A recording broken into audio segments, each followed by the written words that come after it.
Iran దక్షిణాన ఉన్నటువంటి Shiraz నగరంపై America, ఇజ్రాయెల్‌లు ఏకదాడి చేశాయి. ఏకంగా మొత్తం అక్కడ ఉన్నటువంటి దాదాపు 22 అపార్ట్మెంట్లు కూలిపోయాయి. అక్కడ పారిశ్రామిక వాడ మీద జరిగినటువంటి దాడిలో చుట్టుపక్కల ఉన్నటువంటి ఈ యొక్క అపార్ట్మెంట్లు కూలిపోయి అలాగే 15 మంది వరకు చనిపోయారు.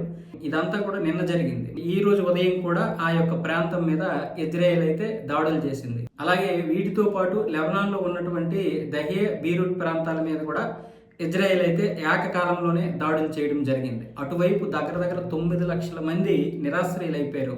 కొన్ని వందల మంది మరణించారు లెబనాన్లో, హిజ్బుల్లాకి చెందినటువంటి వారందరూ కూడా. అయితే ఇజ్రాయెల్ అంతకుముందే చెప్పింది, మీరందరూ కూడా ఇక్కడ ఖాళీ చేసేయండి, ఎవరు కూడా ఉండకండి అని.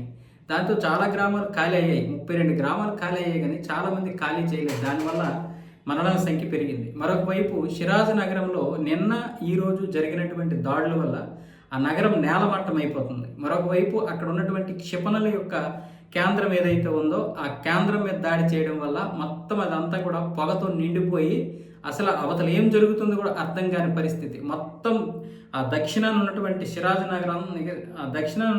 షిరాజ్ నగరం అంతా కూడా పొగతో నిండిపోయింది. పొగే కాదు, ఆ భవనాలు పేలిపోవడం వల్ల ఆ సిమెంటు ధూళి ఉంటుంది కదా, అది కూడా పైకి లెగిసిపోయి ఒక గందరగోళ పరిస్థితిని అయితే ఏర్పరిచేసింది. అలాంటి పరిస్థితి ఉంటే ఇరాన్ కూడా ఆ దాడిని తట్టుకొని, అంటే ఆ దాడి మీద దాడి కాకుండా డైరెక్ట్గా ఇజ్రాయెల్ మీద దాడి చేసింది.